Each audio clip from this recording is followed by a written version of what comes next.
Hi guys, welcome to OzCon 2021, July 16. Or if you're not there for OzCon, you'll be watching this on YouTube afterwards. I am joined by two marvelous guests. With me right now is, for the first time, Skottie Young. Hello, thanks for having me. It's great to meet you. I think many of us have been wanting to speak to you for quite a while, so it's wonderful to have you. I've also got with me Eric Shanower. Hey, Eric. Hi, Colin. Thanks for having me. It's wonderful to have you both together. Love the Marvel Oz series, which is obviously what we're here to discuss. I guess before we kick in, maybe it'd be nice to have a couple of lines from yourselves about who you are and to speak to the audience. So I'll go with you, Skottie, first, if you don't mind. I am a cartoonist and that has been writing and drawing comic books at Marvel and Image Comics for almost 21 years now. And have drawn books like Venom and Spider-Man, Legend of the Spider-Clan, and New Warriors. And later I wrote and drew Rocket Raccoon and Groot. I've done maybe 6 trillion Marvel covers where the little kid versions of Marvel covers.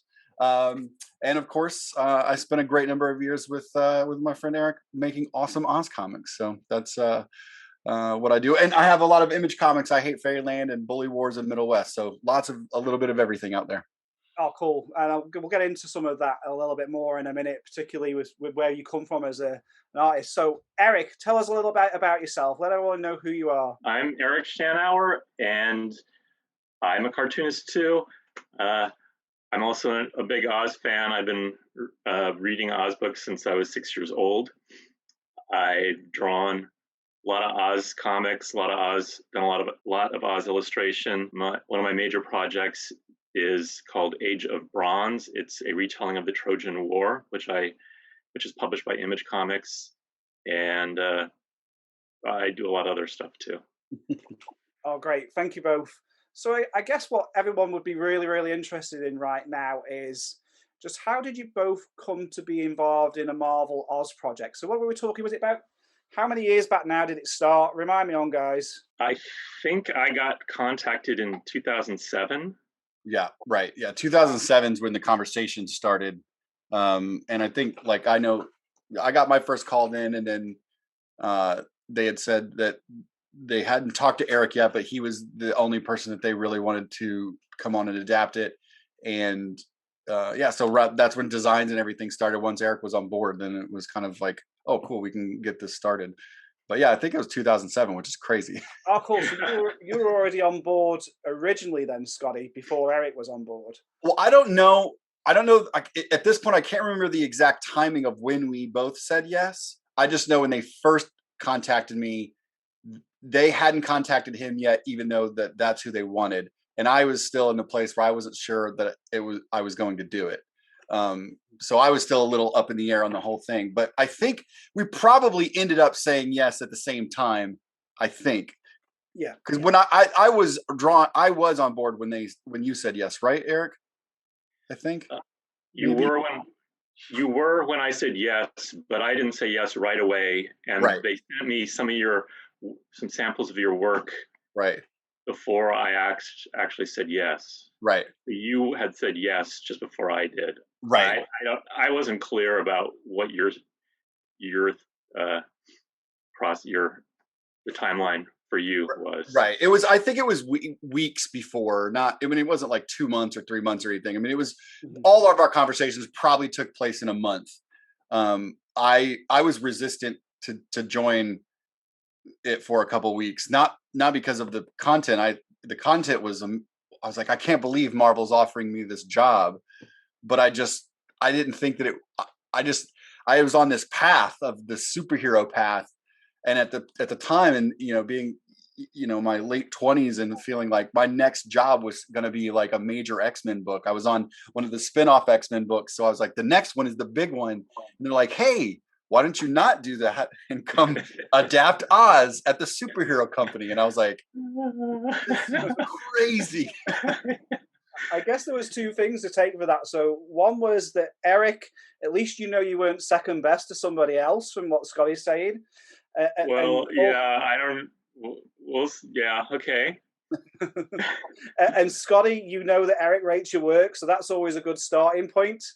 Well, it was good for me once they did say that Eric was the person that they wanted to come on and adapt. That gave me confidence in it, because you want somebody who loves a project that much and loves content that much to take care of it. So that made me feel much better, because usually projects like this, they just go for somebody who is open, whose schedule is open, and that's where I was like, the only way this is going to work is if you have two people that are really going to care for it in the right way and make sure that it's presented in a way that comes from the heart, not just from I took a job. Well, even if you have that, there's still no guarantee, especially for a literary adaptation from a publisher like Marvel. Right. Like never did I expect this to be a hit. No.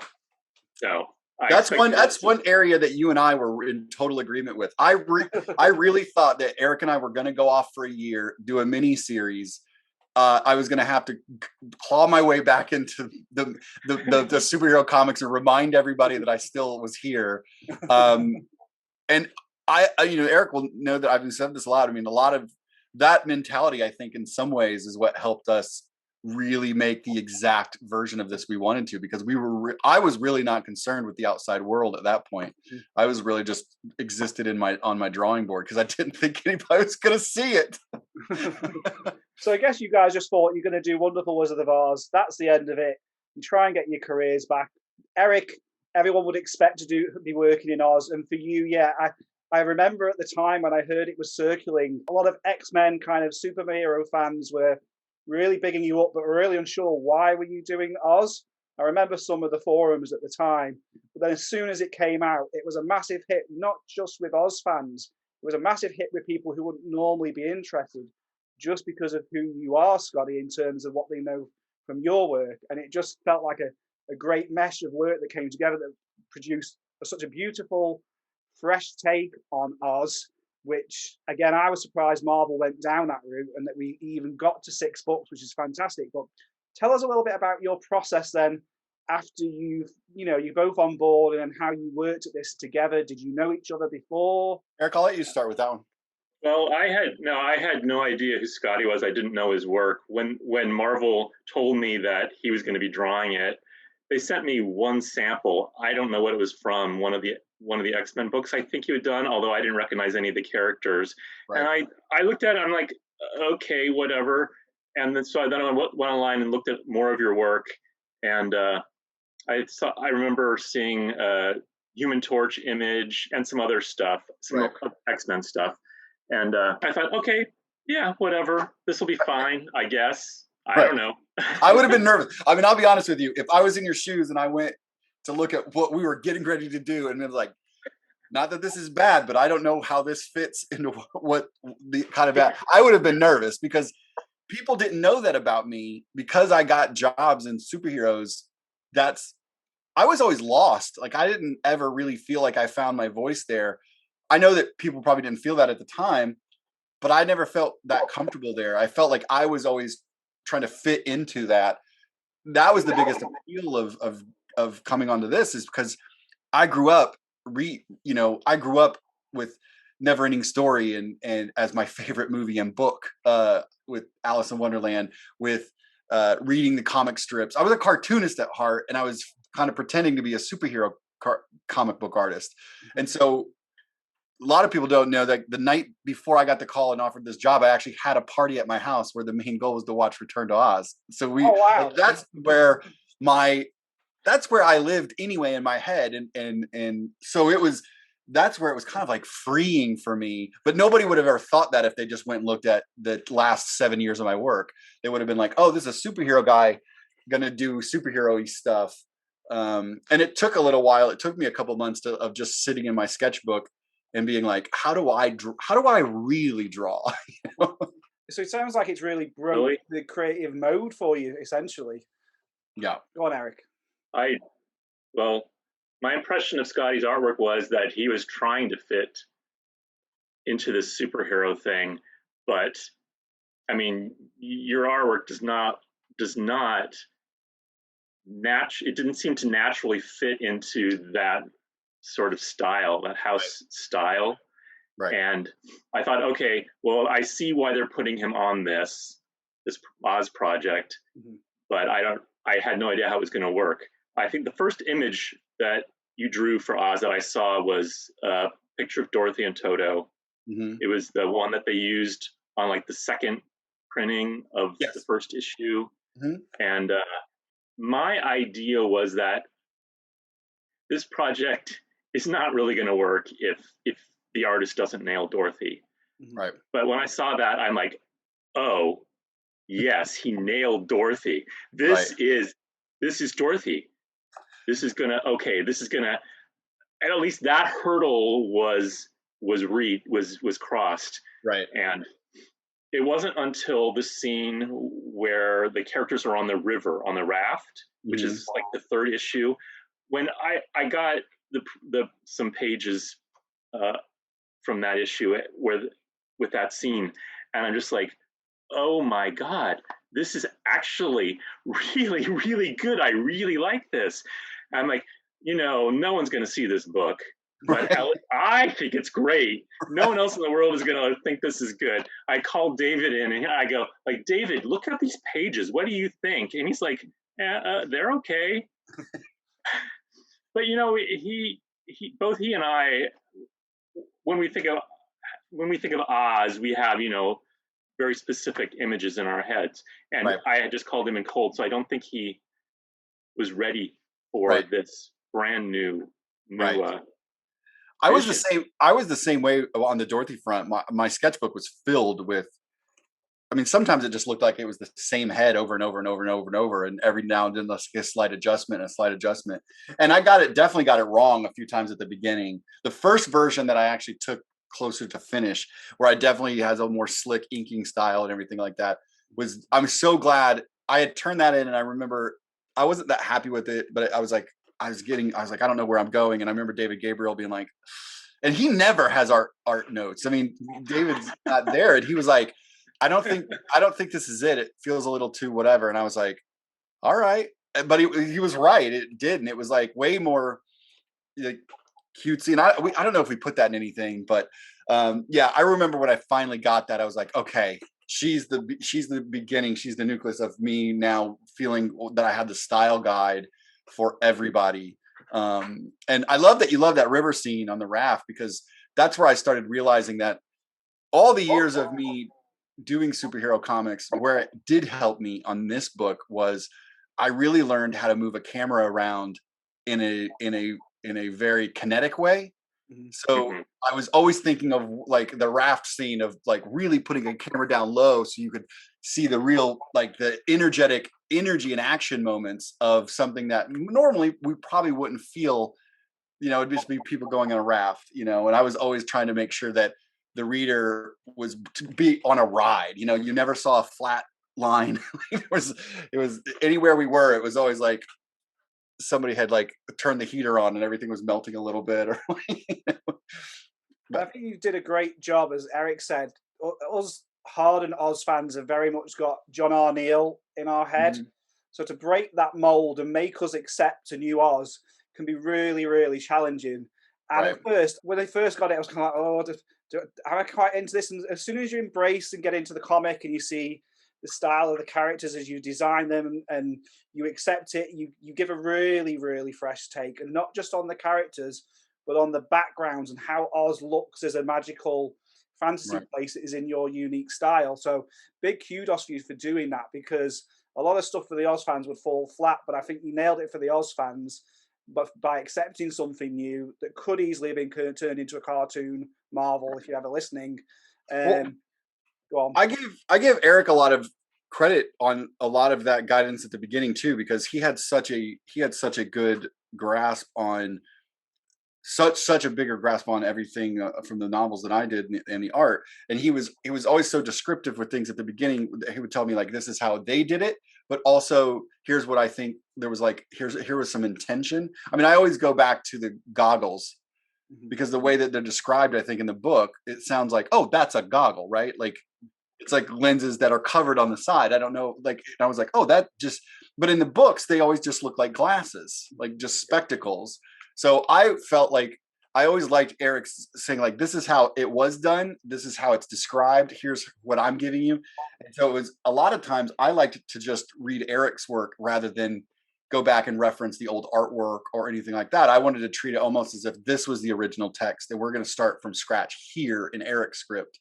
And I'm trusting him to and obviously, I mean, he did such a good job of moving things around where we needed to, and because some of those books get a little wacky as far as timelines and linear stuff, especially near the end. But yeah.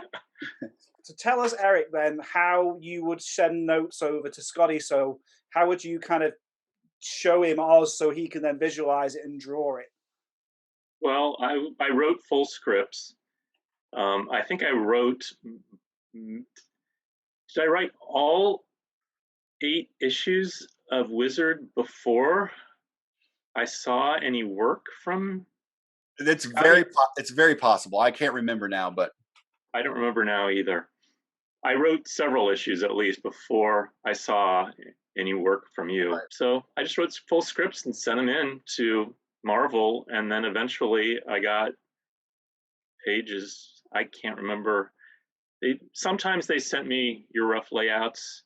Yeah, because I always thumbnail entire issues at one. Like I do that in a couple days. Yeah. So I can't. I was just going to ask you did they ever send you the thumbnails? Because I can't remember if I looped you in on that or if everybody sent them to you or what. Sometimes they did, sometimes not. I think at the beginning they didn't.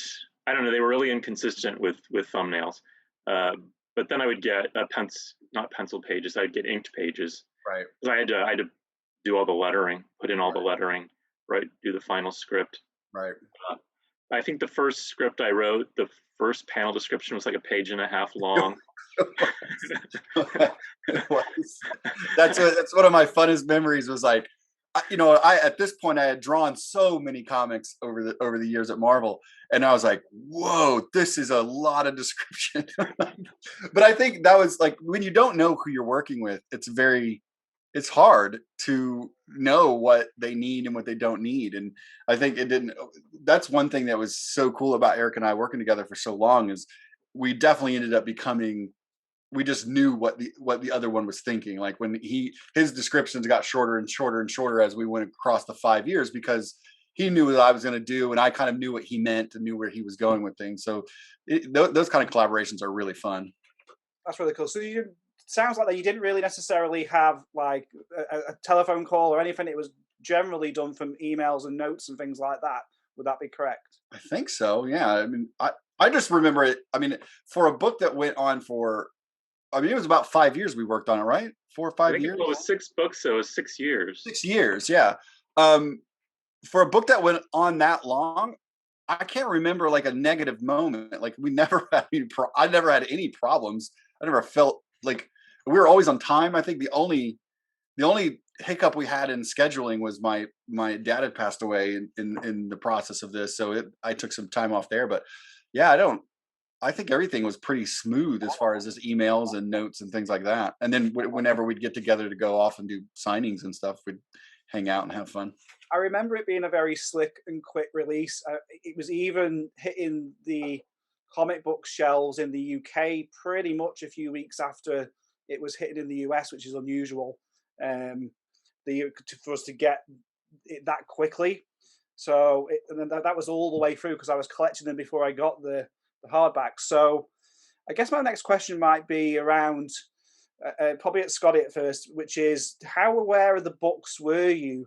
So I think everyone pretty much on this Zoom, this OzCon, will know Eric's a big Oz fan, but right. How aware were you? So you were into Return to Oz, but what else were you aware of before? Yeah, I'll be honest with you. I was a movie person. Like I obviously had my dad, we sat down for the annual I can't remember what channel it came on, but once a year it was on television, and my dad always made sure that we were watching it. And we had recorded it, and so I watched the movie a ton. And then when Return to Oz came out, I loved that. And I was aware that there were books, but that was about the extent. I didn't know how many. I hadn't read them. I was much more like Alice in Wonderland was one of the first books that I had read in elementary school as a kid. So that was kind of my first exposure, just to kind of like the fantasy adventure books. And then I was the big movie guy, and then Mad Magazine and comic strips were kind of where my obsession was.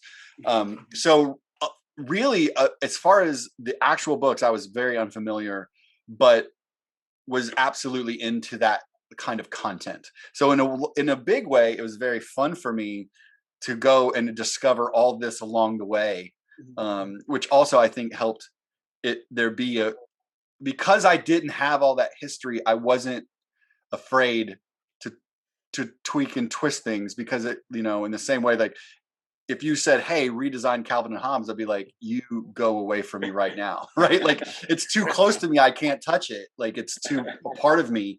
And with this, it was like, I was aware of it, but I didn't have all that connection and connectivity. So it was a little easier for me to go, wow, this inspires me this way, and to move on. So yeah, I was mainly a movie guy. Oh, that's really cool. So you discovered Oz as you were doing this, really, from Eric's notes. I'm assuming you didn't read the books, you just went off Eric's notes, is it? Mostly I went and bought, right when we got the job, I went and bought I bought the first one because I didn't know that we were going to move on. And then once it was a hit, then I went and bought the next couple, and I would just buy a couple at a time.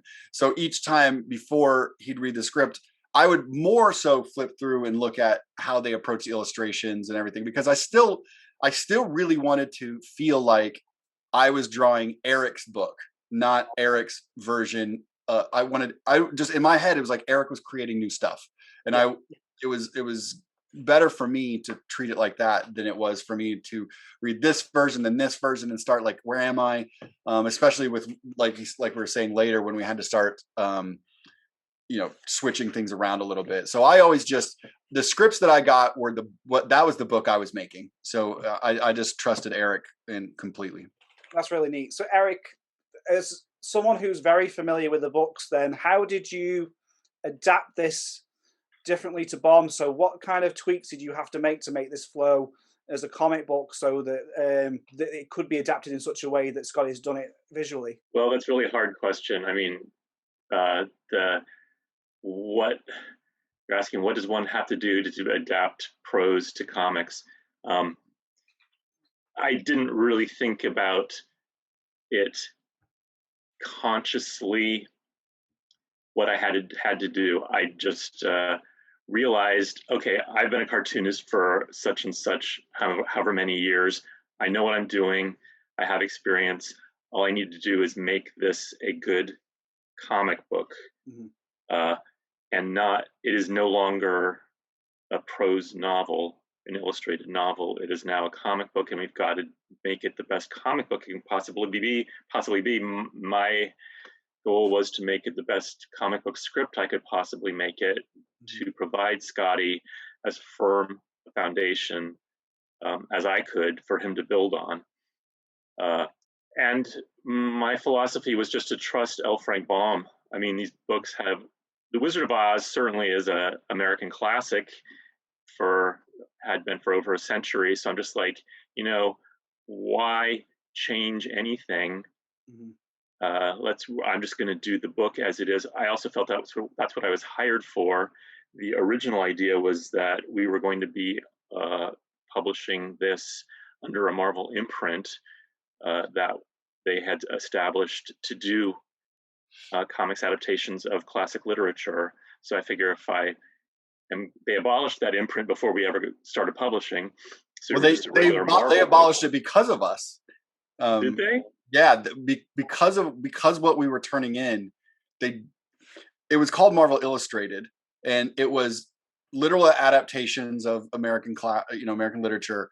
But it had all been kind of like, here's a kind of a superhero, not a superhero, but very house style art, and it was a thing. And then when we started turning in everything, they really were like, this is going to be something special, and they didn't want to attach a lot of weight to us at the beginning. They wanted to really be able to separate it from that.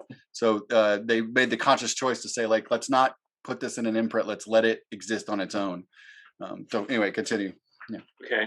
So where was I? So I just have to trust L. Frank Baum's work, trust this work, because it is a classic. People have loved it for years. So we're just doing our version. So I adapted the book as closely as I adapted. It was just the original story as a comic book. That's what it was. Yeah. I didn't try to overthink it from that standpoint. I think that's a big factor as to why it was so successful, is that most modern adaptations of Oz these days have a tendency to overly darken it or bring it to some kind of futuristic view and not just concentrate on the story that was told, and for then Skottie to interpret that visually in a very fresh take that isn't restrained by the designs of the time. I think that's why it stands so well. There's that combination of the two of you working together and you keeping it to Baum's work. And it was great to see, as an Oz fan, to even get to 6 books and to segue. Oh yeah. Because what would we get maybe 1 or 2? They did a Marvel run of comic books up to Marvelous Land with Ozma. Initially was meant to go ahead, I think, and that was in the MGM style, but we never really got past the first 2 books, apart from a very early McDougal comics. Right. Well, the comic strip in the 30s they skipped Dorothy and the Wizard and Road. They got all the way to Lost Princess, which got cut off in the middle.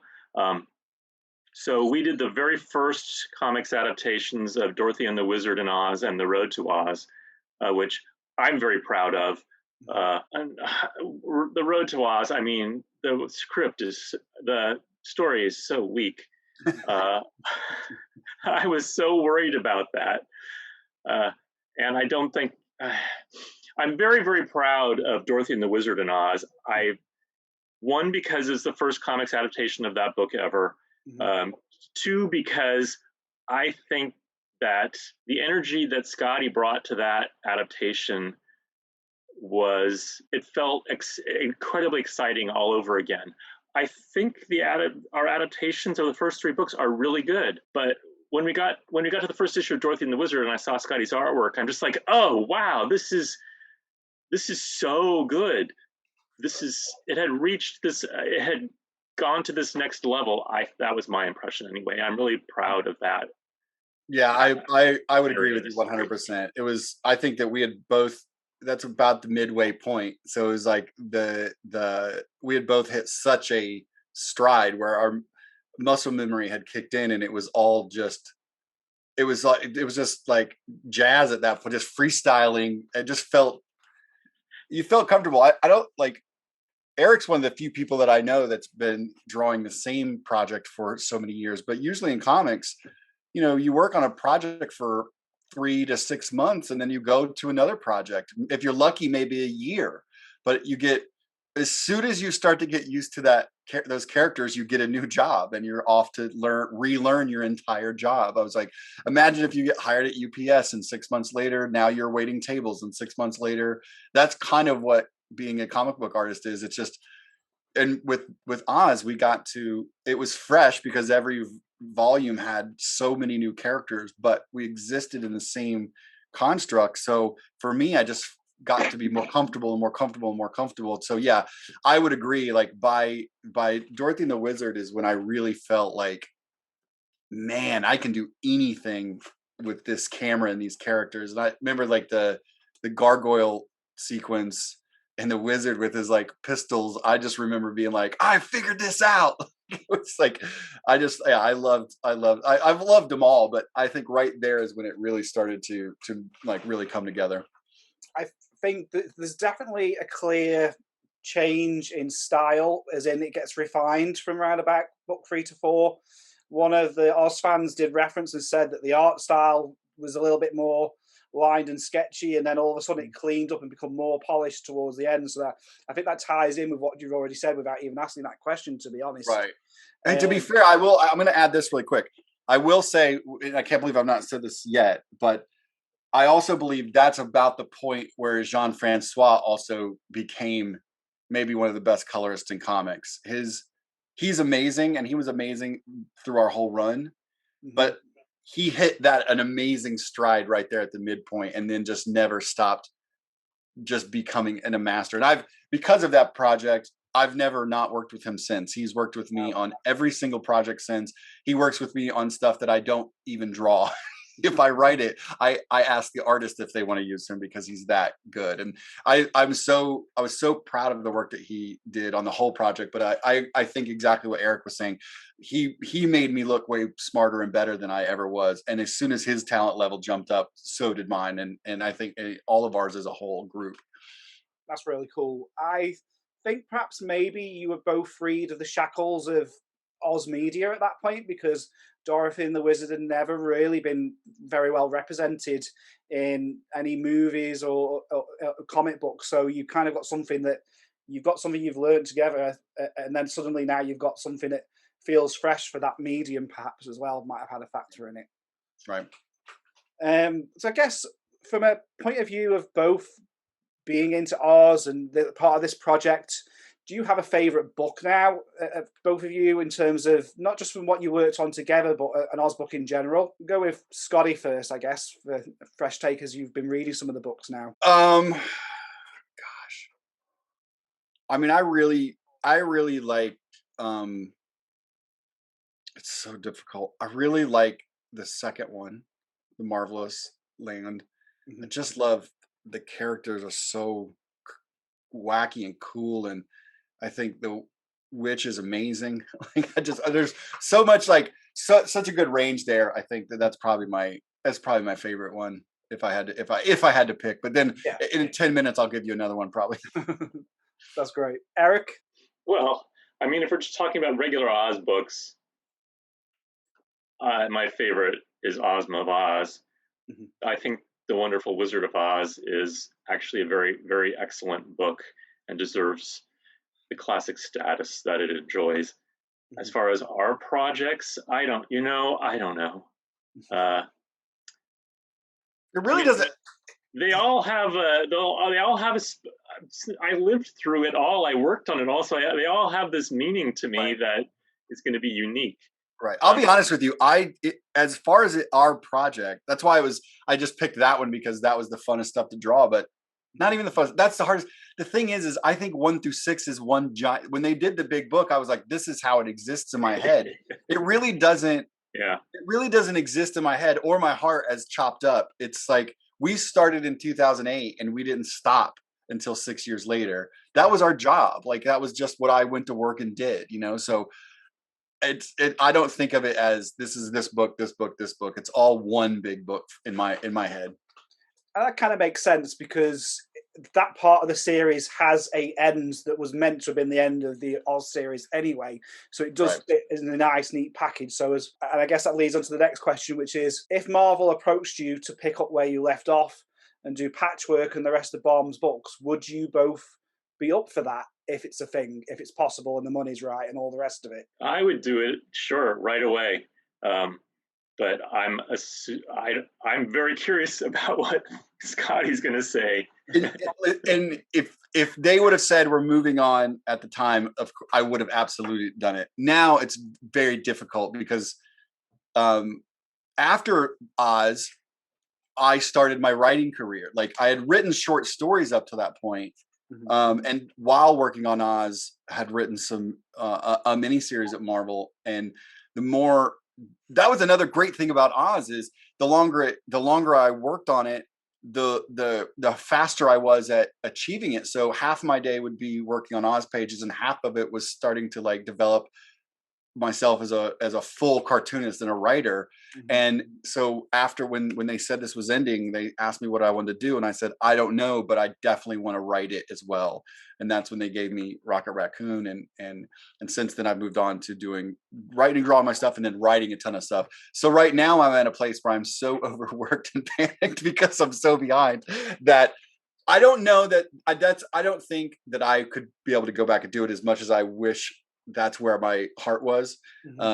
it has nothing to do with Eric. It has nothing to do with Marvel. It just has to do with, that was such a special part of my career and life. It changed. I mean, you can hear any interview that I do, and I will always say this changed my entire life. Like, I had this version of my career in life, and not just my career. I mean, it changed my life. Like, so much happened between the first page and the last page of that project in my life. You know, I lived in a lot of states and a lot of homes, and went from having no kids and no pets to having lots of kids and pets and losing parents. So it's like my life, a lot of life happened there. So it's such a important part of my life. And there's a part of me that's like, I just want to leave it right there as that perfect touchstone of like, I'll always point back and say that my 6 years with Eric and what we did with the rest of our team literally changed the course of everything I was going to do from there on out, you know? That's amazing. So, yeah. I guess from the sound of it then, for you, Skottie, it'd have to be at the right time, at the right place in your life, but also, I guess, why touch on something as well that was so great that when it's a nice, neat package as it already is. It is like one of the, it's like one of those things where, I mean, obviously, like you said, there's a natural ending to that, and it feels good to have hit that point. But yeah, for me, I'd almost feel like the pressure, like, I don't know that I even draw like that now. I don't know would it look the same? Would it feel the same? Would it be that thing where people think they want to see me do that again? And then when I do it, they're like, I liked your first album better. Yeah, that's brilliant. What about then for the both of you, your favorite Oz character to draw, particularly from this series? I can't remember, Eric. I know you did some covers, but I can't remember if they were just Neil. So I'll let you both kind of go out however you want with that. Well, go ahead. You go ahead, Eric, first. I mean, I drew covers every once in a while. They always wanted some alternate cover, so I'm like, sure. Some of them I drew like what I thought Oz looks like, and some of them I looked at Skottie's stuff and go, okay, well, I'll try doing this like Skottie might. Those are really fun. I really liked the one that I did for the Land of Oz, Mombi and Tip on the cover. Yes. I think that was the most successful one for me. Yeah, that was great. But as far as just drawing Oz stuff, I mean, the Scarecrow's always been my favorite. I love drawing the Scarecrow. Yeah, that makes sense. You've kind of got quite a few Scarecrow sketches in some of the books I've brought you to sign. Go on, Skottie. Sorry. Eric's Scarecrow is awesome. I will say my first pick is also Scarecrow. If you do a quick doodle, that's usually who I'm going to draw as well. Mm-hmm. I loved the absolute weird puppetry feeling of that character, and that character is that character in that character design is where I realized that almost the entirety design philosophy of mine accidentally ended up being bulbs. Mm-hmm. Everything was just big round spheres of different squishiness through all the characters. But I love drawing the Scarecrow. But if I had to pick like some characters that came along later, I loved the Shaggy Man and the what was the braided man? Yes, I like that. I don't like that. I like that because it took like that character there's so many lines on it, but I like those weird like over the top designed characters where there's just craziness to them. Shaggy Man was just fun because it was nice to just do this unkempt beard and all the fray and curly cues that are frayed all over his stuff. So those would probably be my favorites. I did like Mombi. I loved Mombi in the second book. I liked her hat, like her crazy big weird like bulby hat. So yeah, those are some of my tops I think that were really fun to draw. I guess your Shaggy Man was a premonition of most of us during lockdown last year, to be honest. True. That's 100% true.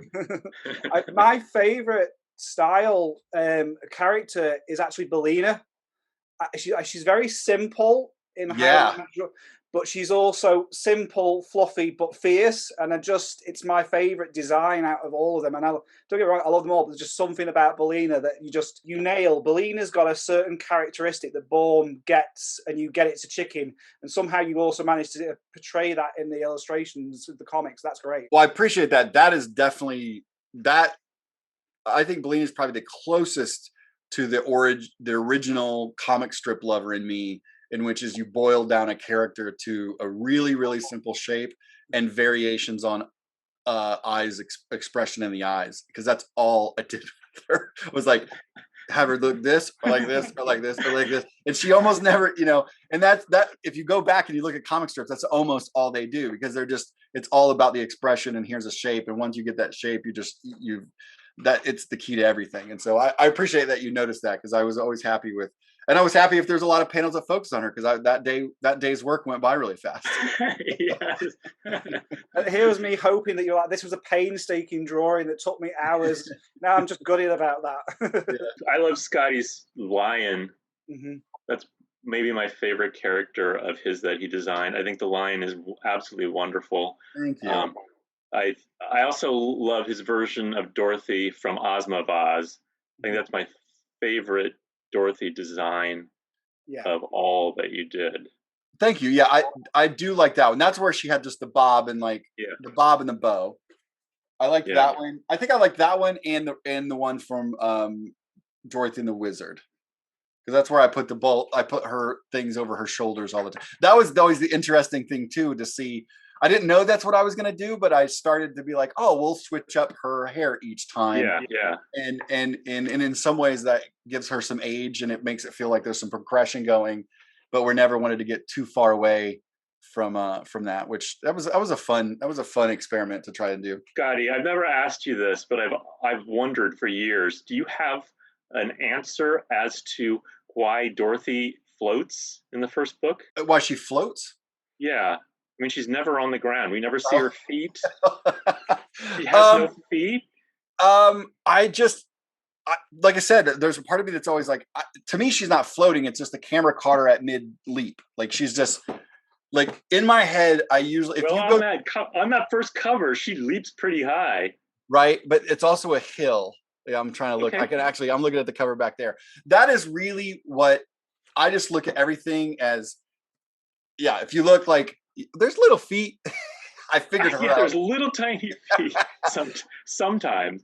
Yeah, I like to, if you go through even my Instagram and look at my daily sketches, if someone's running, there's no feet touching the ground. It's always, I always catch them in mid, everything's off.